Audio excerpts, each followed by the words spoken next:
Do it like a brother, do it like a dude. No, we're gonna do it like a dude down under, y'all. That's because Australia has just announced its Eurovision 2015 singer, and it's Guy Sebastian. You guys, what are you thinking? I'm really excited. It's, I think, good news for Australia. He's a good, experienced performer, so he'll be able to handle a big, crazy arena setting. I guess I'm cautious though because it all depends on the song. That's the big thing. I think it shows that Australia are actually taking it serious and they're not just taking it as a big joke that they'll go and join for the year. Because just even looking at his Wikipedia page, he's sold almost 50 million albums in just 10 years. And he's had top 20 singles in the last year, which is a very good sign that he's current and he's up to date and he's a big name. Yeah, I mean, we said sort of in the last video that we did on Guy Sebastian that, you know, he's sort of a safe choice maybe for Australia, but at the same time he's got such a wealth of different kind of music styles that he has done that any kind of performance that he's going to give at Eurovision, whether it be a ballad, which seems to be sort of what he might be leaning towards based on the press conference and things that he's said, or even something if it is up-tempo, it will be a very unique experience and it will be something that you can pinpoint and say that was a Guy Sebastian performance, not just any old kind of singer performance. So I'm excited for it. Now, y'all, I'm loving the circularity of this story. Comes to fame on TV. He's returning to TV. He's tried and tested. He's not going to be nervous. I mean, I can go on for hours. He is my man. Now, from a PR perspective, I think it's quite smart what they're doing. Because if you look at his Wikipedia page, which I have just done, you will see that he's of Sri Lankan Tamil descent with Portuguese roots and that his mother is English and Portuguese, raised in India. He is global. You cannot pigeonhole him. And the whole point is that Australia, land of immigrants, we welcome people from all over the world. It's so Eurovision lovey-dovey. It's brilliant. A lot of people are saying, well, you know, why didn't Australia send a sort of stereotypical Australian act like a Kylie Minogue kind of person? But I think Guy is really representative of modern Australia, like actual what Australia is to Australians.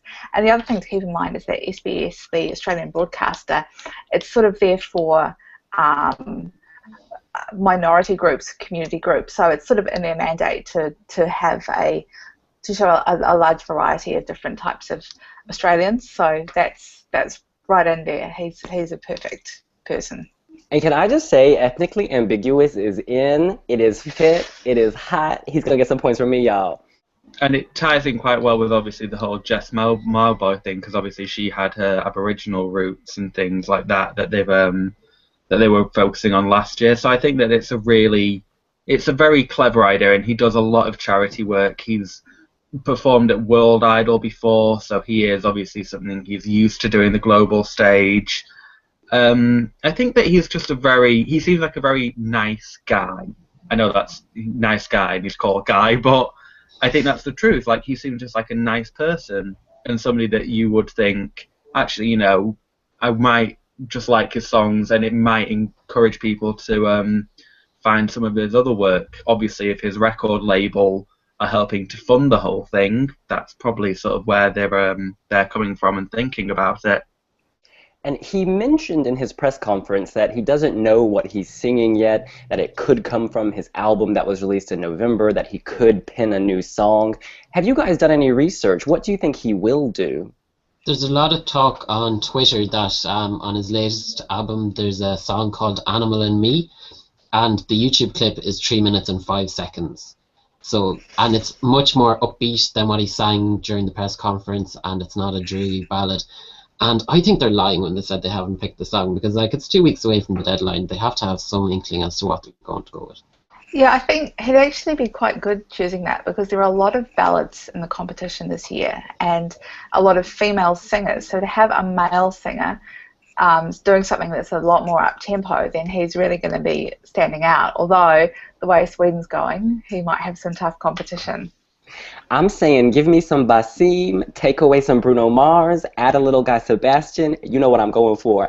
I want something that makes me move. I don't want something derivative. Pork, you made a good point. His song Get Along, which he sang at the press conference, dreary, dreary, dreary. There was no life. I mean, it was about a baby, right? His 3-year-old The baby son. in his womb. A baby in his, not in his womb, in his wife's womb. Well, I'm glad that baby came to life because that song was dead, dead, dead.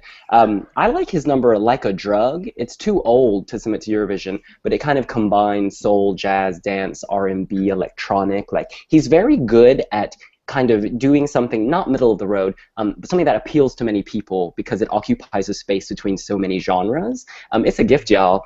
I think he's definitely got that kind of talent and knack of appealing to so many people, and that is something that you need to do at Eurovision at the end of the day. I mean, you look at like a song like Only Teardrops, that was sort of a kind of a middle of the road kind of theme, but it had that sort of extra edge to it, which is why it won.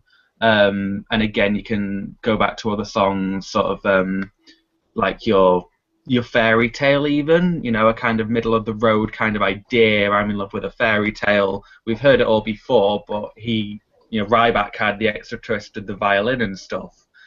Guy Sebastian can throw in a bit of soul, can throw in a bit of jazz, and make it different that way, and that could be all that it takes. And Australia could win. Don't think that they will win, and I don't really know if SBS want to win, but it's I think it's a good idea, and he's got that kind of ability to do well.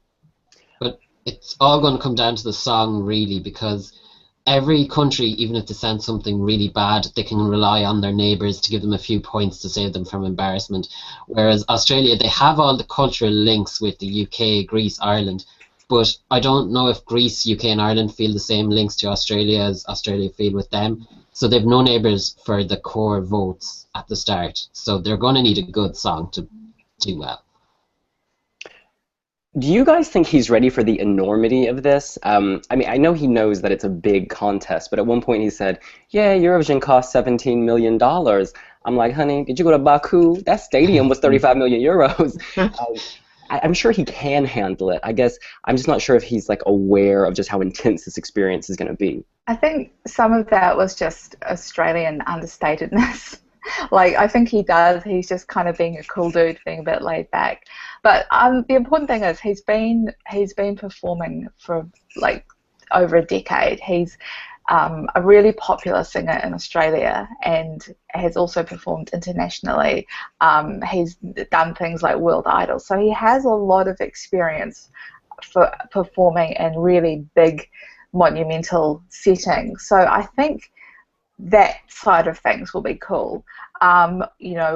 Will he be able to deal with staging, or are there other unknowns that we have to consider? I don't know, but I think at least in theory he sort of ticks all the boxes. I know SBS didn't want to take risks. They didn't want to go with an unknown, someone who hadn't experienced that before. So they've made a safe choice, and I think it's a good choice. I was convinced they were going to pick an anonymous blonde popular singer like a Samantha Jade, a Ricky Lee, a Delta Goodrum, one of those like divas, but they went for a dude, and I must say I was kind of surprised by that. But I guess, as you said, Robin, there's so many women already this year, maybe they had an inkling they needed to bring some penis to the table to get further in this contest. I think as well, just thinking about sort of where we were saying, all these acts that it could be, I do think that Guy Sebastian was probably one of the better choices. I mean, I will always say that I wanted Dami Eam, and I think a lot of people probably wanted Dami Eam because she brings something so different. But Guy is kind of probably the closest male equivalent to that, where he will bring something different, and he's got a good voice, and he's got this kind of ability to work it on stage and deliver a good performance.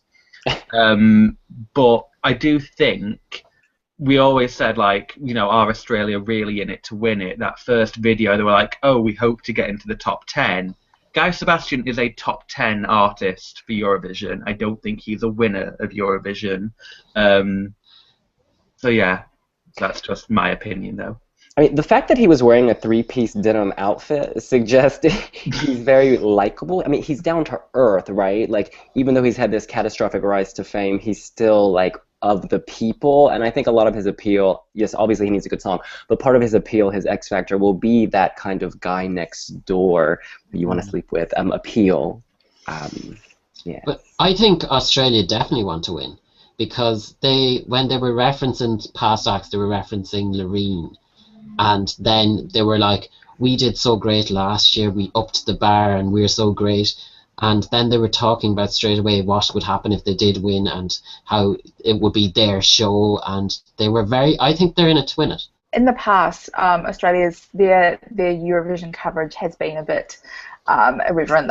They've sort of made fun of the crazy side of things. And when you saw their highlights package, it was all the people like Cesar and Conchita, all the really bold performers who stand out. But I think at the same time, they are also aware that to win it, you have to have a good song and a good performer, that you can't just put up someone in a giant sequin jumpsuit and expect to coast it.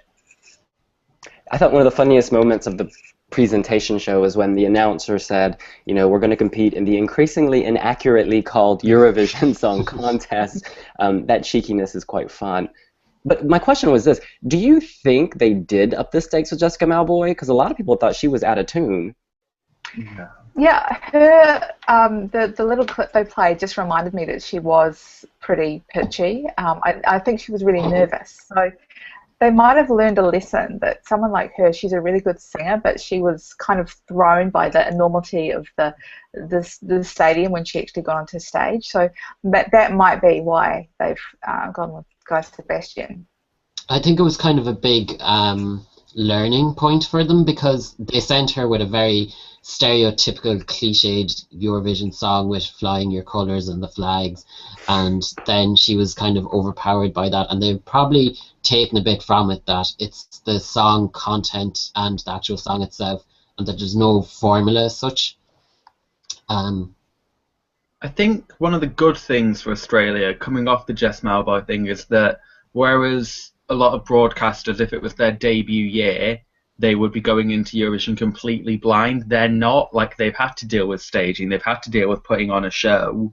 They kind of know what they're getting themselves into, so it's not like they'll be like throwing Guy Sebastian on stage and being like, go on, do your thing, you've got 3 minutes, just perform. They'll have an idea of what a Eurovision audience wants now, so that might be raising the bar for Australia from being maybe a good-ish performance from Jess Mauboy. Now they can raise their own bar and be like, you know, we can perform. And to be fair, they probably did raise the bar in general with the interval last year, because the interval in Copenhagen were dreadful in general. So Jess Mauboy probably was the best one, which isn't saying that much, but it's probably the truth. Now, we obviously don't have a song yet, but I want to put you guys on the spot in terms of his vocals. How do you think he stacks up with the existing acts that we know are going to Vienna? I think he's really good. He's got a lot of, I mean, he's a really good soul singer, but with pop, and he can, you know, he's got like a contemporary urban style as well. Yeah, he's definitely, he can be pushed. He can do some vocal acrobatics that will sort of jury pleasers. So yeah, they can challenge him. He's not going to be given an easy song. He can deal with the big stuff. Well, I think the fact that he has a pair of balls really works to his advantage, because like, it's been so much, there's been so many women shows and so far, and big, powerful power ballads, and he's going to stand out whether he goes with a ballad or in more up-tempo. He's going to stand out amongst the sea of women.